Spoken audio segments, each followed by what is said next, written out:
lo que más me emociona es poder compartir sobre este tema, porque al final del día yo soy un resultado de la convivencia de unos entre otros. Yo no podría estar aquí, yo no podría compartir, yo no podría dar testimonio de lo que Dios hace si no fuera por toda la gente que ha estado cuidando mi vida, respaldando, orando, corrigiendo, exhortando y animando, cumpliendo este mandato de unos y otros.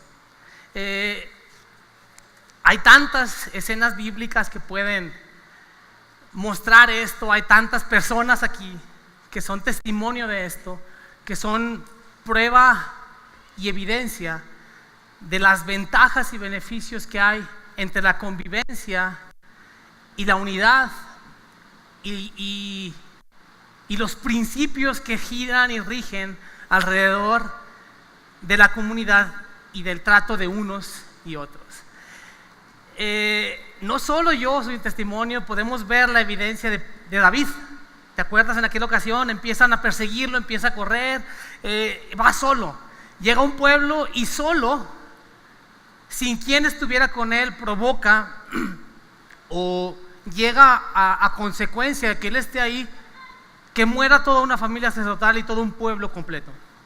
Mueran familias por no vivir en este principio. Pero ¿qué pasa meses después cuando él entra a la cueva de Adulam y empieza a recibir a todos los amargados de corazón, a todas las personas que estaban bien tronadas, y empieza a vivir en una comunidad, en una relación de unos y otros?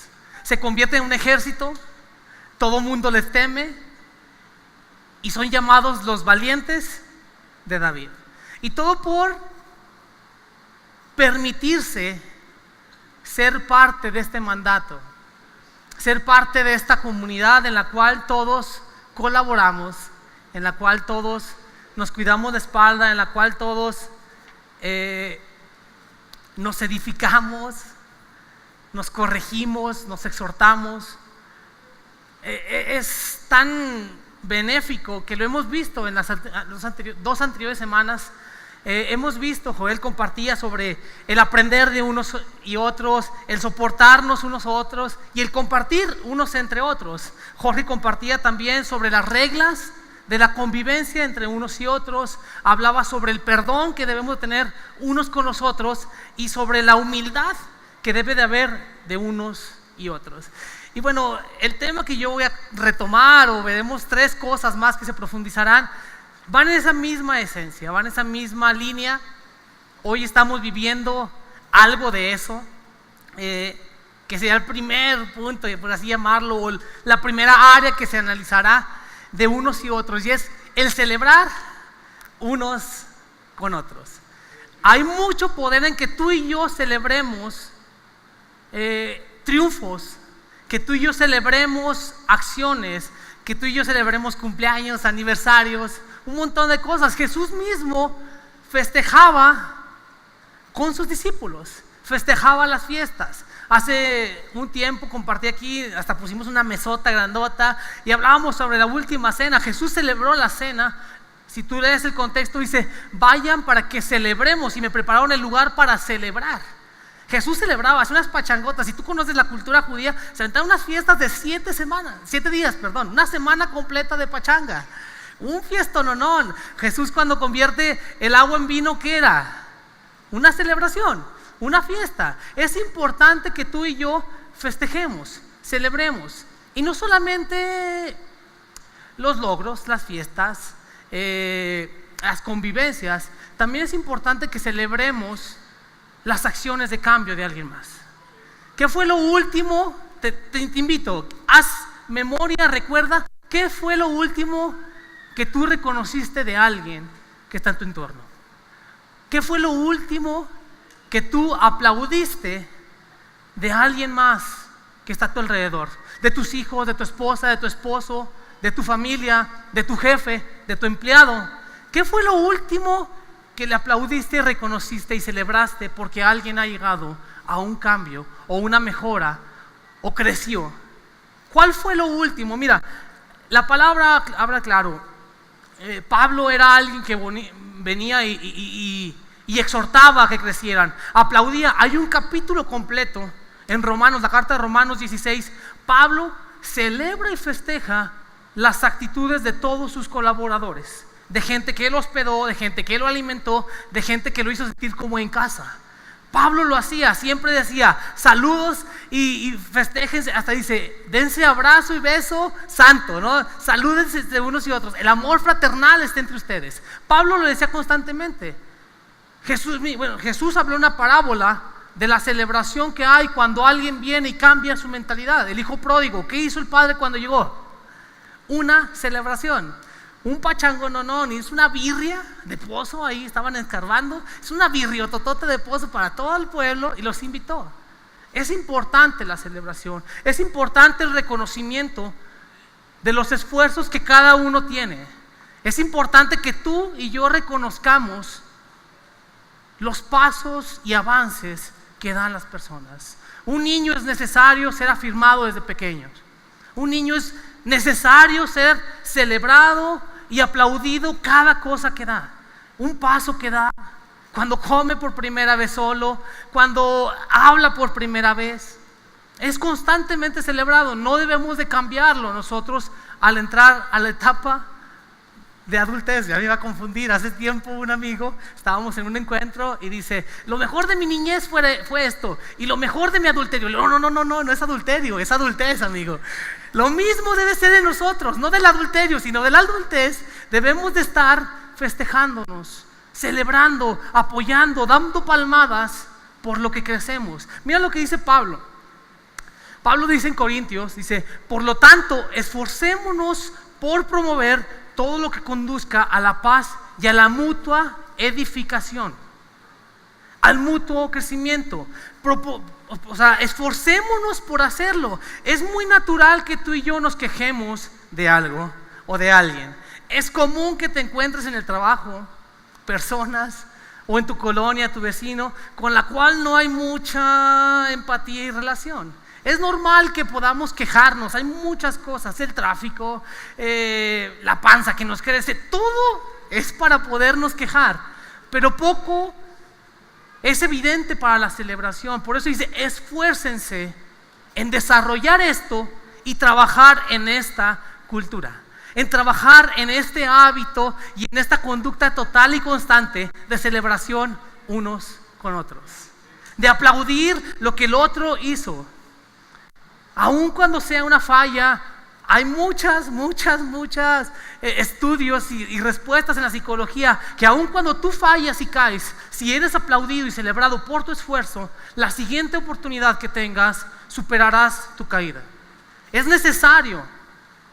Tú velo cuando un niño se sube a un juego y se cae, pero tú lo vuelves a animar, tú lo vuelves a alentar. A la siguiente lo hace con más fuerza y con más ánimo. Cuando hay una celebración, un apoyo y un respaldo, Pablo lo sigue diciendo también en Filipenses. A la iglesia de Filipos les dice, por lo demás, hermanos, todo lo que es verdadero, todo lo que es honesto, todo lo que es justo, todo lo que es puro, todo lo que es amable, todo lo que es de buen nombre, y si hay virtud alguna, si algo es digno de alabanza, en esto pensad, de esto hablad, de esto decir, de esto celebrar.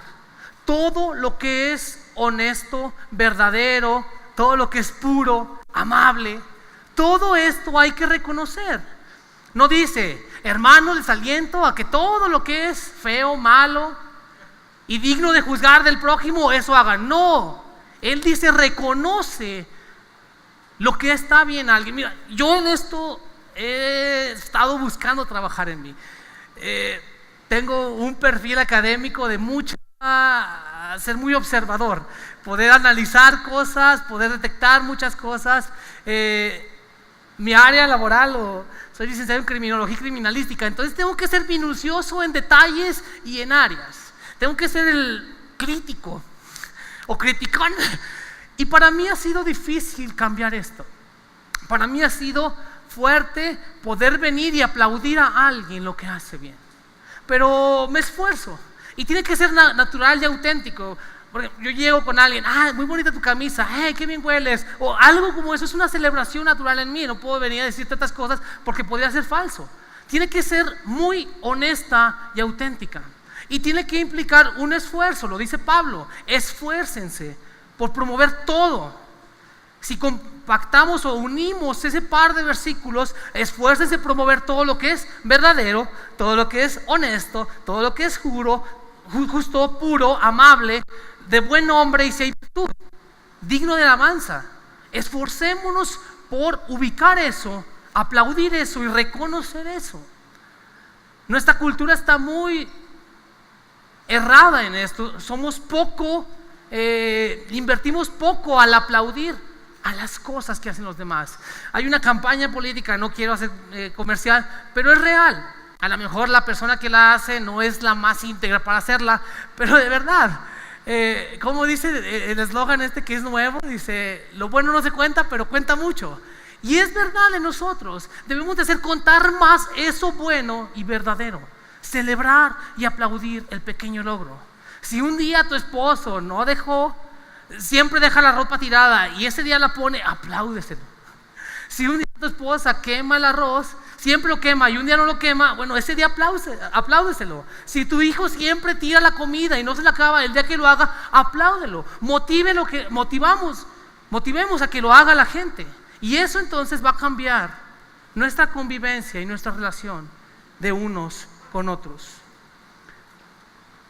Y esto nos lleva o nos cambia o nos dirige a un segundo punto que hace que se cree el celebrar, nos hace crear un ambiente de protección, cuidado y confianza.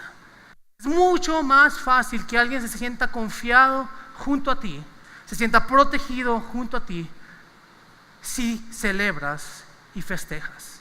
Es necesario nosotros tener protección y cuidado unos con otros. Debemos de cuidar nuestra espalda, nuestra desnudez. Debemos de cuidar lo que los errores o lo que llaman por fuera faltas, fallas y caídas. Jesús entendió esto. Jesús lo habló y lo dijo con la gente. Invitaba constantemente a respaldarse, a hacer como un muro. Nehemías también lo mostraba de esta forma. Estaban unos con cada área y en una mano tenían una espada y en otra estaban trabajando. Iban creando y construyendo un área y un espacio de cuidado y protección. Pablo también lo habla en Corintios, habla sobre un cuerpo que somos todos. Y dice que en 1 Corintios 12:25, dice, Dios lo hizo así para que nuestro cuerpo no esté dividido, para que cada parte del cuerpo se procure cuidar de las demás. Habla en ese contexto como un cuerpo, a las áreas o partes que cree que son menos importantes, es las que más debe cuidar. Dice que hay otras partes que consideran no tan honrosas, pero son resguardadas de una forma más profunda o con más esmero de cuidar y de respaldar y de proteger. Hay zonas mucho más vulnerables en nuestro cuerpo. Y es lo mismo en el cuerpo de Cristo, en la familia que somos, en la iglesia que constituimos. Debemos de cuidar y proteger. Pablo lo dice en Gálatas y Romanos, que los que somos fuertes debemos tener consideración de los que no son tanto, de que no son sensibles a otras cosas. Debemos agradarnos no solamente nosotros mismos, debemos ayudar a otros a hacer lo que es correcto y edificarnos en el Señor. Pues si ni siquiera Cristo vino para agradarse a sí mismo, nosotros debemos demostrar esa paciencia y ese ánimo. Los debemos ayudar y vivir en plena armonía unos con otros, como corresponde a los seguidores de Cristo Jesús. Debemos de proteger, no debemos de pensar, es que yo soy muy fuerte. Hay otra parte en la Biblia que dice, los que se creen muy fuertes, cuiden de no caer. Los que se creen mayores que otros, tengan cuidado con esto, porque esto tiene cierto peligro. Romanos también, en esa misma carta, Romanos dice que si te crees demasiado importante para ayudar a alguien, solo te engañas a ti mismo. No eres tan importante. Necesitamos darnos cuenta que el mismo cuidado que requiero yo, lo requiere el que está a mi lado. Lo requiere el que está junto a mí, hombro a hombro. Y no es difícil entender. Mira, si la cultura en la que estamos entendiera mucho más esto, no habría tantos problemas como lo que hubo la semana pasada. Por no entender esta protección y cuidado, llevamos a tantos errores y tantas fallas. Hubo un tema muy sonado, no estoy de acuerdo con lo que hizo un ucraniano, burlarse y quejarse y hacer, pero nadie entendió que él necesitaba más protección y cuidado que acusaciones.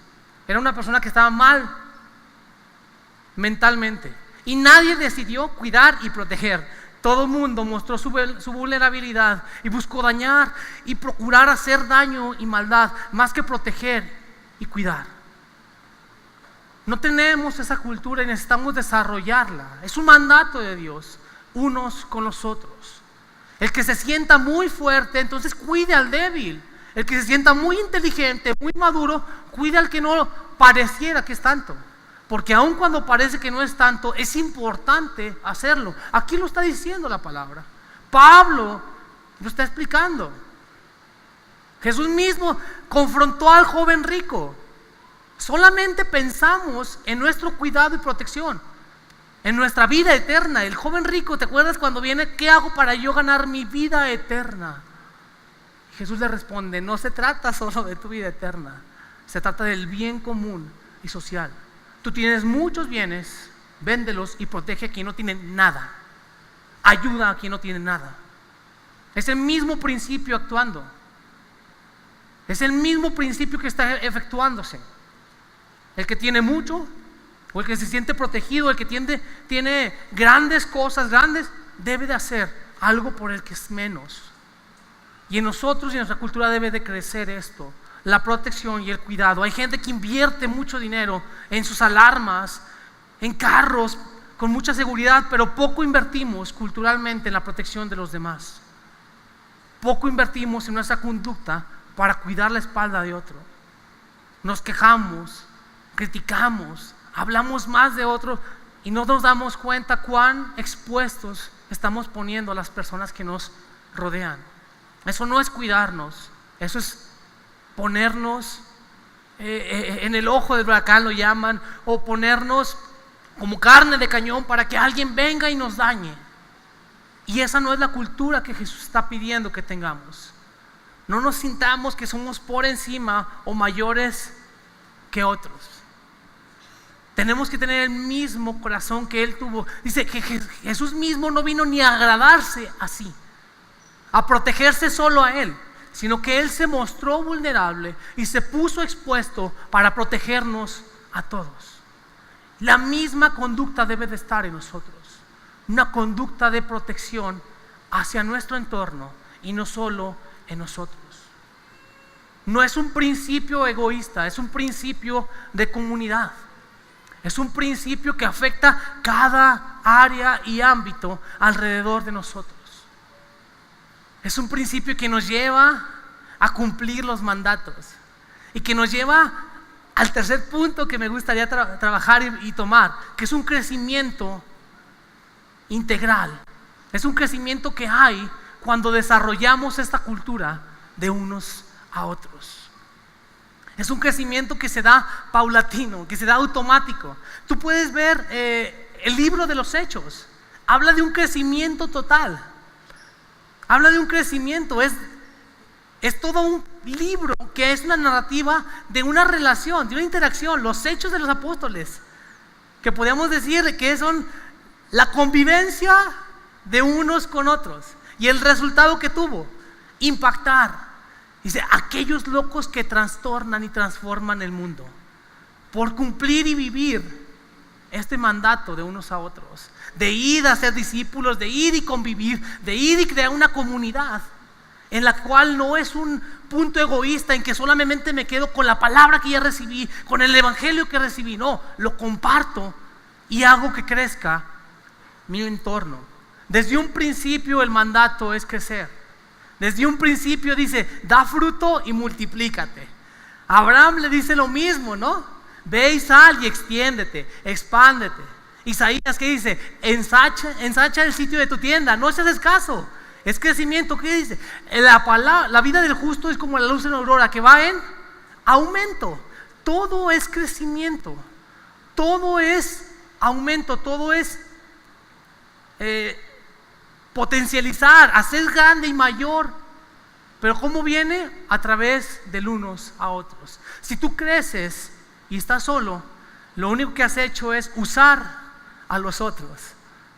Hay muchos parámetros de liderazgo, hay muchos libros que hablan sobre esto. Y dice que un grupo, una sociedad, un ambiente no es tan fuerte, más que su mayor fuerza es como la fuerza del menor de ellos. ¿Sí me estoy explicando? No me lo hice muy trabuco. Su sociedad o el equipo es tan fuerte como el menor de ellos. Y esto invita a que todos tengamos un crecimiento y vayamos a la par. Y crezcamos todos, ¿sí crezcamos? Sí, ¿verdad? Bueno, que creciéramos todos uniforme e integralmente. Que todos avancemos, tengamos un empuje en conjunto, en comunidad. ¿Y qué va a pasar? Lo mismo que pasó en Nehemías. 52 días después, un crecimiento de protección, un crecimiento en el pueblo, en una cultura, en un amor, en un respaldo unos con otros, en un apoyo social. Pero ¿qué es necesario? ¿O cuál es una muestra o una evidencia palpable de que hay un crecimiento en un grupo, en un ambiente? La confianza que se tiene. Santiago lo dice en Santiago 5:16. Confiesen unos a otros sus pecados y oren unos por otros para que sean sanados. La oración del justo es poderosa y eficaz. No puede haber un crecimiento si no hay confianza unos con otros.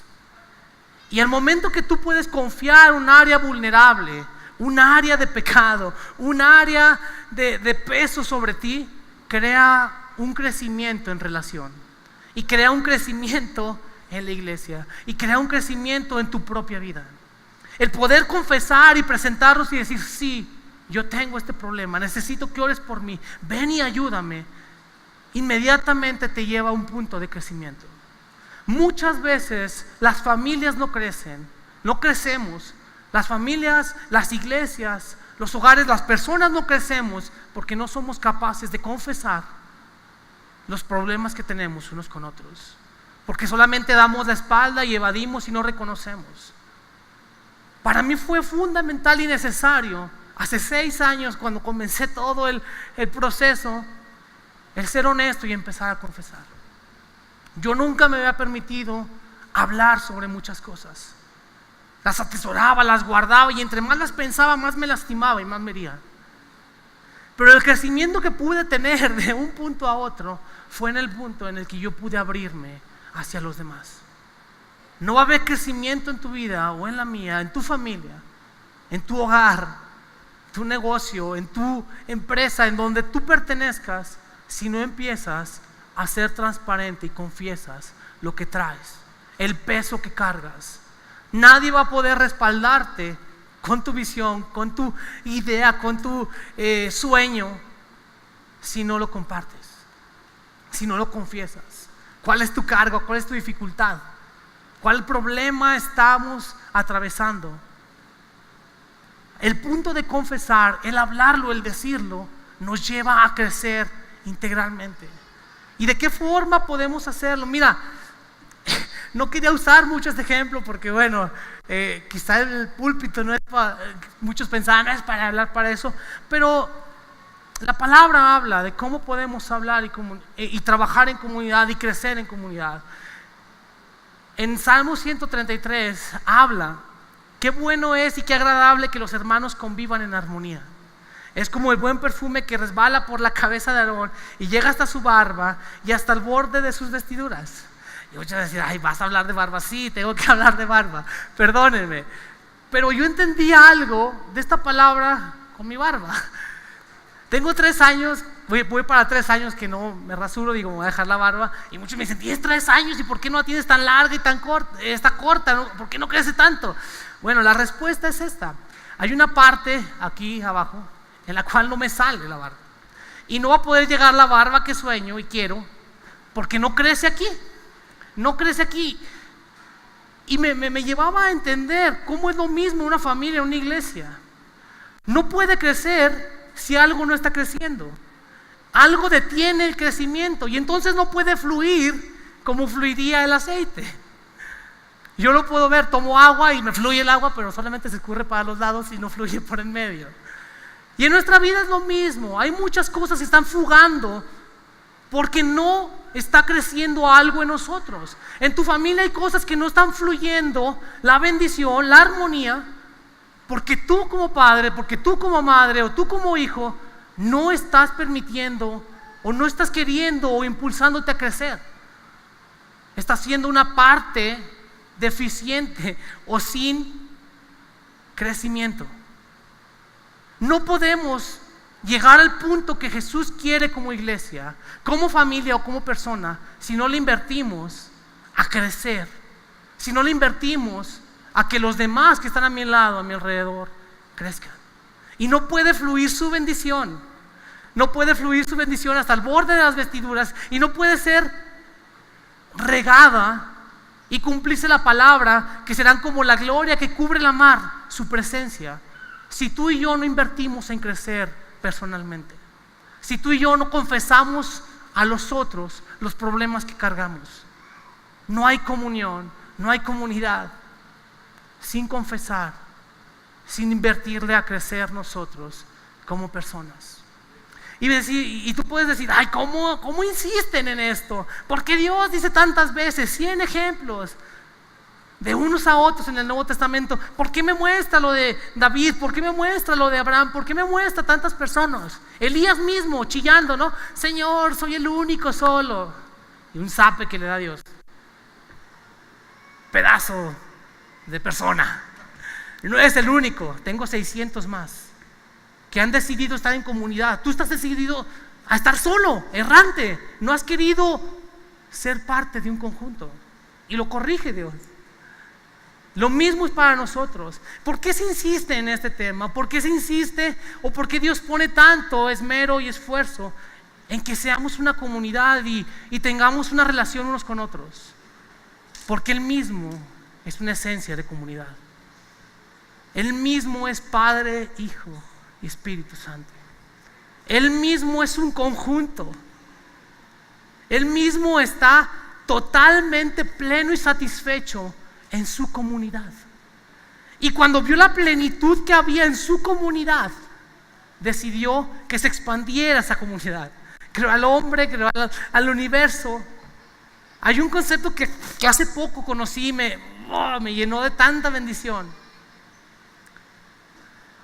Hay una palabra muy conocida, pero primero vamos a una cita. Vamos a la cita de Efesios, por favor. Dice, por lo tanto, Pablo explica y da una carta. Dice, por lo tanto yo, prisionero, por servir al Señor, les suplico que lleven una vida digna del llamado que han recibido de Dios, porque en verdad han sido llamados. Sean siempre humildes, amables, sean pacientes unos con otros y tolérense las faltas por amor. Hagan todo lo posible por mantenerse unidos en el Espíritu y enlazados mediante la paz.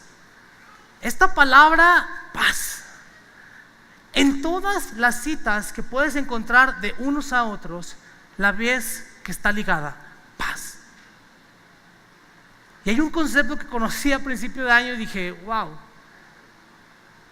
la paz, o esta palabra conocida, o cuando tú vas o conoces a alguien fascinado por el hebreo o por la cultura hebraica, usa mucho esta frase, shalom.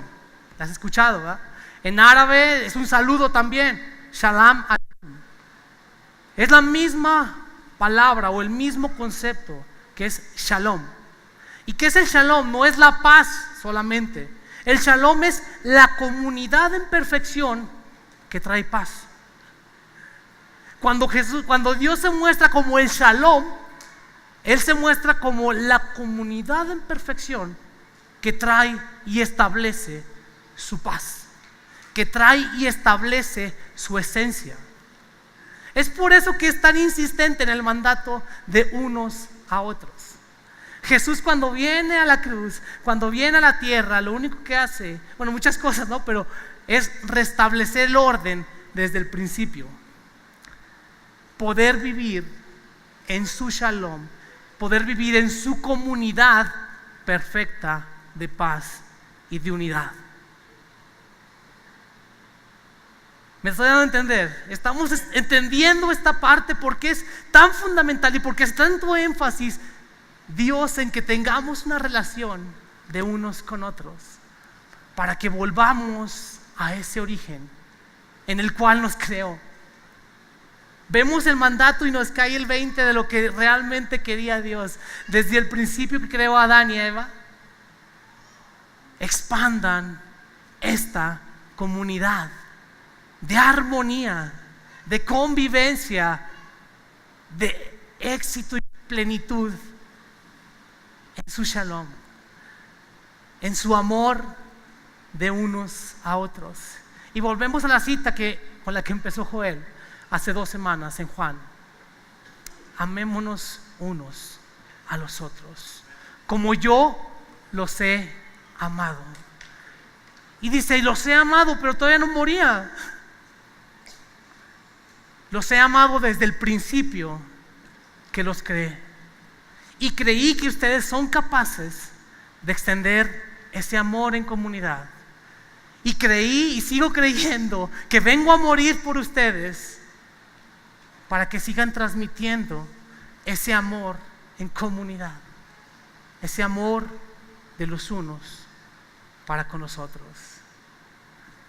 Voy a pedir que pase alabanza para ya llegar al punto en que todos debemos llorar y moquear y abrazarnos unos a los otros.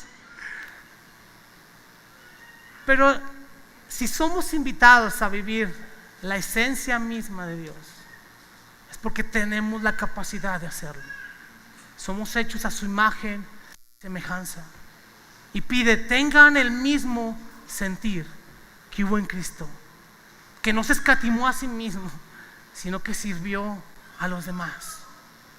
Es la invitación que Dios nos tiene y nos pone hoy. Ser parte de esa extensión del reino. Ser parte de esa transmisión y propagación de un ambiente de amor, de comunidad y de armonía. Hoy es una oportunidad para ti como la tuve hace 6 años yo. Dice la palabra que hoy es el día de salvación.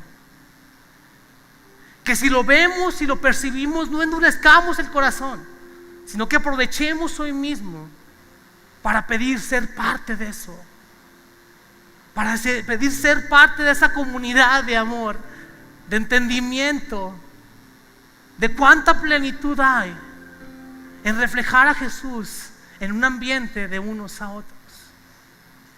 Si tú estás dispuesto a hacer esto, tú dices, yo quiero ser parte de eso.